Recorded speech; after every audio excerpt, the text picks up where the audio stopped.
viewers, you're watching To The Point and I'm Preeti Chaudhary. Why is it so important for Vinesh Phogat to win that silver medal when she's already written herself into sporting folklore? Well, because history remembers records and that record is very essential for Vinesh Phogat to write in herself, which is silver medalist at least in the Olympics of Paris 2024. So will there be a silver lining to what we saw was Vinesh's Olympic storm? Let's cut across to Nikhil Naz, who's spent a fair amount of time in Paris and our consulting editor, Sports India Today TV. Nikhil, you know, the deadline is now looming. It's, I think, another next 2.5 hours. Will we hear today, number one? That's a tough question to answer. I hope so, because Preeti, this is unprecedented. It's not happened so far in the history of CAS, Court of Arbitration for Sports. Usually it is always a 24-hour window that we're looking at, and most verdicts do come in that 24-hour window. The fact that we've already had delays, and not just one, we've already had 3 delays, tells you how complicated this matter is. But we are hoping that today is going to be D-Day. The only thing that is a bit surprising is it was the cutoff time of 9:30 p.m. Indian Standard Time. It didn't necessarily mean that the verdict has to come at 9:30, but it seems to be the case. It could very well have come earlier today as well. But we're still waiting and hoping for some good luck, because if truth be told, I think the odds were always stacked against Vinesh in this case, looking at the rule book, looking at the entire procedure that's happened. But there was always an outside chance. That chance is slightly increased with the court deliberating now for 3 long days. But yeah, hopefully today should be the day. You know, what makes the entire case all that more interesting is because be it on the mat or off it, the odds have been stacked against Vinesh Phogat for a while now. So that's why, and also with how well she played during the Olympics, that one would hope that she'd come back at least with a silver. But, you know, for those of us who are thinking that there's going to be a press conference of sorts, it's not going to come in like that, because Nikhil and I were just chatting a short while ago. So the verdict, viewers, is actually going to come in a very short, crisp press release. Is there a way we can contest that verdict? You know, what can we expect, Nikhil, if it doesn't go in our favor? Yeah, you're right, Preeti. Firstly, you'll get it in the form of a press conference. What we can also assure you that as soon as the verdict is out, we'll get to hear from the IOA president, former athlete in PT Usha, as well as Harish Salve, who argued the case in Vinesh's favor, though he was present there as amicus curiae in the case from the Indian Olympic Association. So we'll get to hear from these 2 parties for sure. Still awaiting to know the details of Vinesh Phogat. Where is she? She hasn't spoken ever since that disqualification happened. So yes, press release is what we're going to get. In terms of can they contest it, of course they can. Usually it goes to the Swiss courts after that. But looking at some previous examples, there's a very rare chance that that verdict is ever overturned. Anyway, this was the last resort, because remember, before you even went to the Court of Arbitration for Sports, the IOA had approached UWW, the United World Wrestling, as well as the International Olympic Committee. So those avenues were already explored.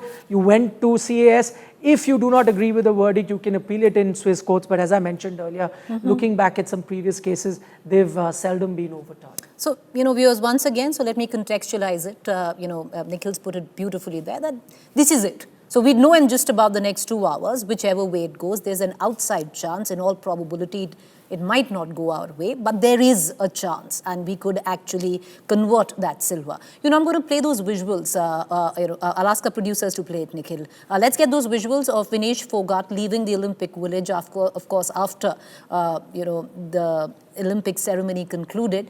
And that's possibly, and we'll play those visuals out, that's possibly the last time that, we've seen any images of Vinesh Phogat post that brief interlude that we saw that she had with the other Olympian, Abhinav Bindra. Because we saw those pictures, we saw that one picture with PT Usha, and we are seeing this. We thought she was coming home. Do we know where she is right now?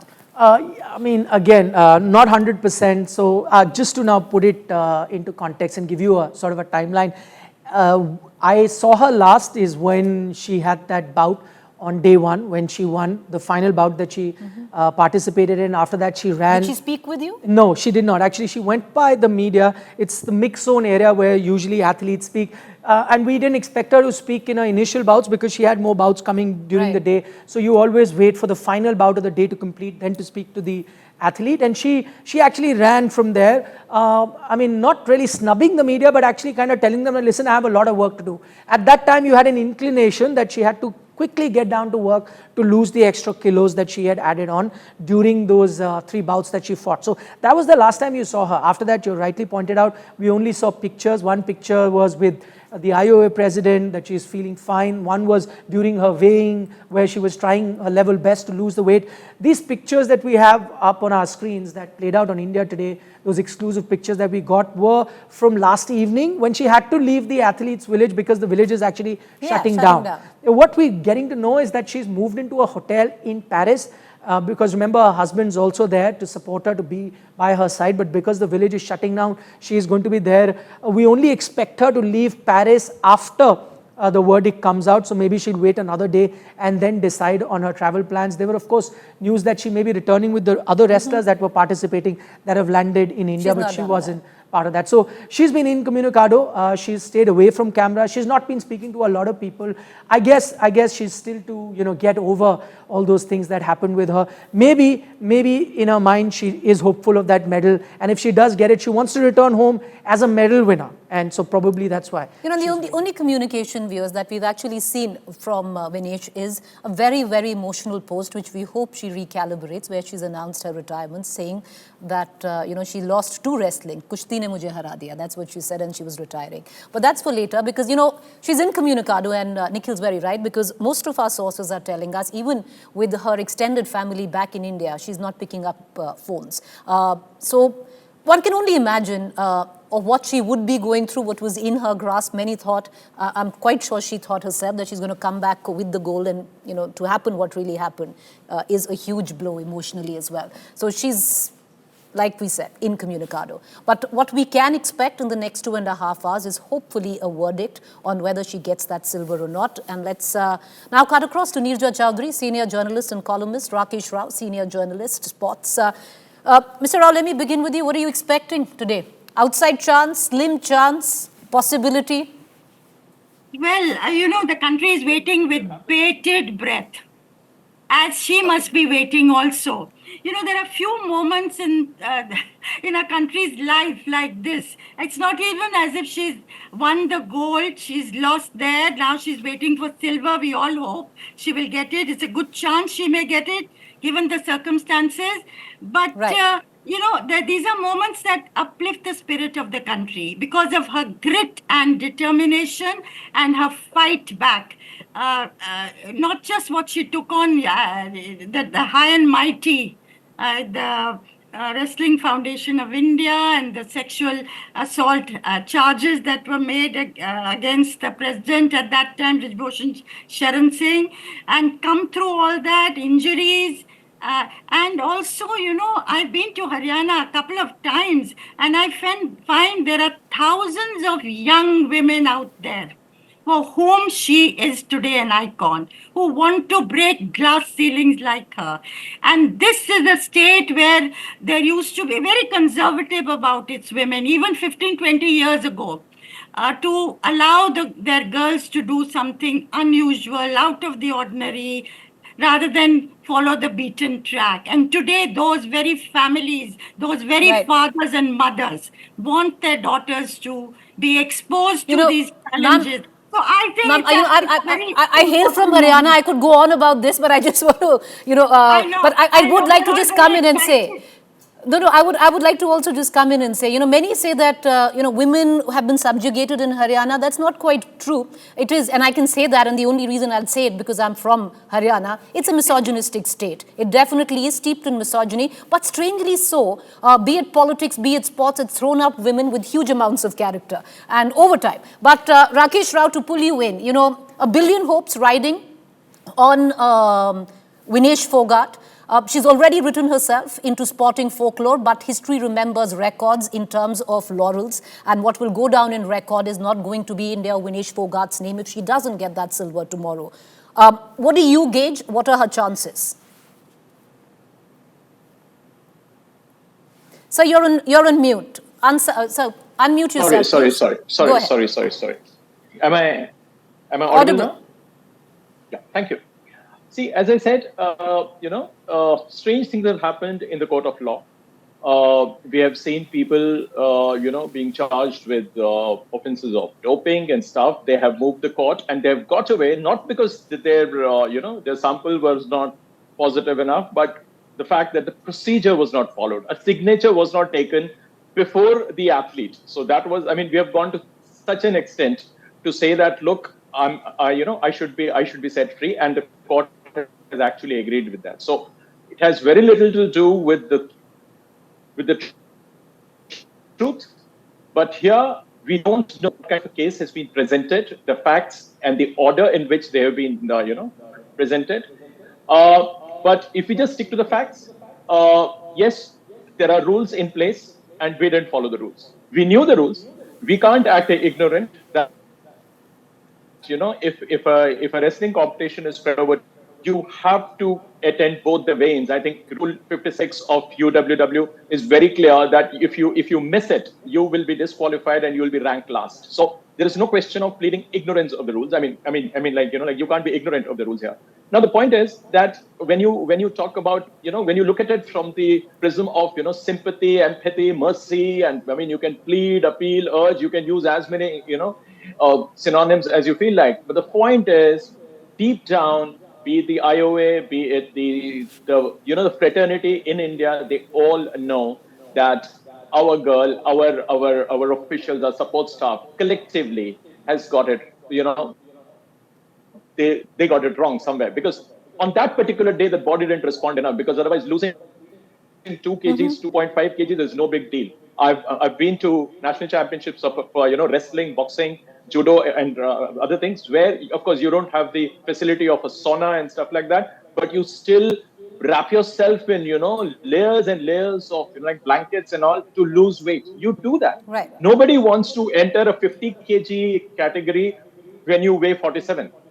You have to gain that extra. You would rather be closer to 50 than 47. Now, what I'm trying to say is, every athlete, when he enters when he steps on the mat, he's already over that, most of them. So they all know what needs to be done. But Mr. Rao, it would be, fair point. But it would be very difficult to understand and believe that you could get it wrong at such a high competitive level. But, one is tempted to throw the rule book out, Nikhil.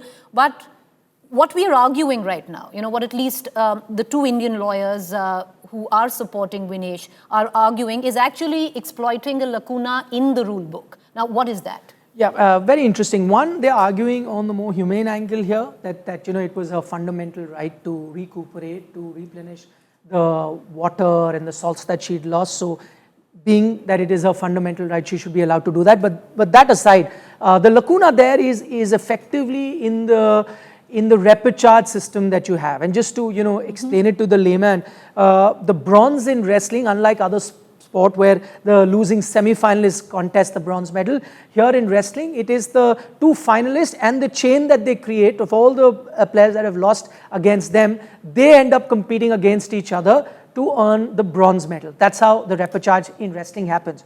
Interestingly, what's happened here is that the repechage round for the same weight category, all the wrestlers that lost to Vinesh competed in the repechage round. Effectively to say that Vinesh then is the finalist. What the Indian side is arguing, that if all the wrestlers that Vinesh beat played for the bronze medal, that in your own definition, Vinesh then becomes the de facto finalist, which then entitles her to the silver medal. What they're saying is that in case you disqualified Vinesh, then she should not be considered the finalist at all, and you can place her as last in that points table which they have. In which case, Lopez, the Cuban wrestler, which Vinesh defeated in the semi-final, all the wrestlers that lost to her in that line, that chain should have contested for the bronze medal. So that's a technicality as such. Of course, the rules are also covered. The bylaws also say that in case of a disqualification of a finalist, all the wrestlers that lost to her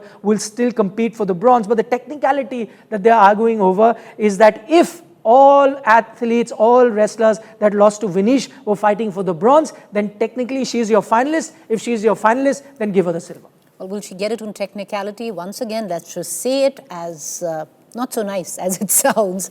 It's an outside chance. But I want to bring in Neerja back into this conversation. And ma'am, the question I want to ask you is, because we were reading your piece of how, for political parties on both sides of the divide, because Vinesh Phogat for very long has been a political football of sorts. You exercise a word of caution from both sides of the political divide? I think Vinesh Phogat will be a factor in the forthcoming Haryana elections.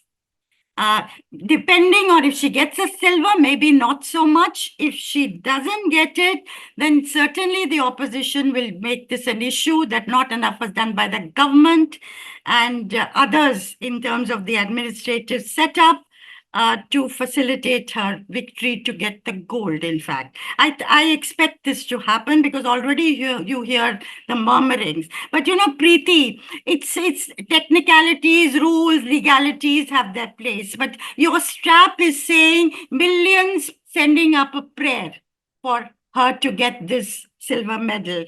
And that is not because of a medal alone. It is because of a never stay die spirit, which people would not like that to be broken. At the heart of it, why Indians are so agog and hoping she is going to get it is for that reason. It's the valiant battles she has fought. Victory, defeat is another matter.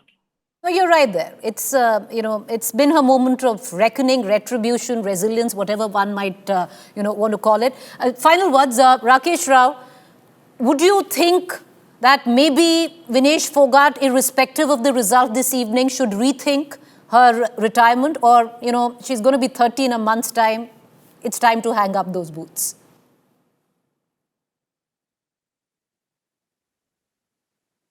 Mr. Rao, the question's for you.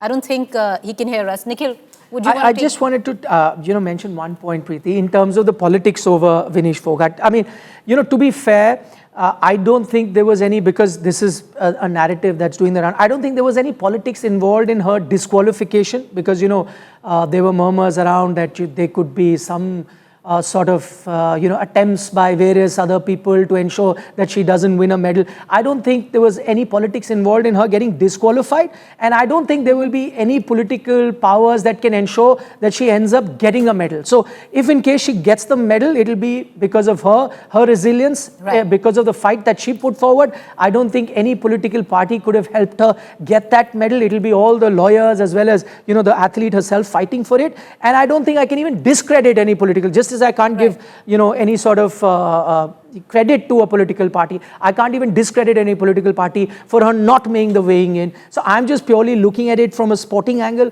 I was there in Paris and saw all of these things unfold up close. And so I don't think there is any politics involved in that. Right. I'm sure there would have been people who are trying to help her at this moment, but I don't think they'll be solely responsible for, because I know there will be fanboys who will say X did it, Y did it for her. I don't think anybody but herself and her lawyers would be responsible if she gets the silver. Should she retire? That's a tough one. I mean, I have seen wrestlers fight on till 34, 35, and they've done well. I think the kind of, form she showed in this Olympic Games, I would want her to continue. She has another 4 years left in her. But the only advice, if I could offer, was for her, because as you age, your natural body weight tends to increase. Go for 53. Go for 53. Yeah. I think that's one thing we'd all agree on. But final word, Neerja Chaudhary, I'll bring you in again. One thing that we look at, this is, she's done it on her own. We can all bask in reflected glory, but nobody quite had her back. She did it then on her own. She's doing it now. Absolutely. And at the end of the day, Preeti, yes, she would like to win a medal. Goodwill has its own place as far as she is concerned. And many will hope that she will revise her decision to retire. And what has also been very heartening that's been coming from Paris is the way other sportsmen and women have reached out and stood by her.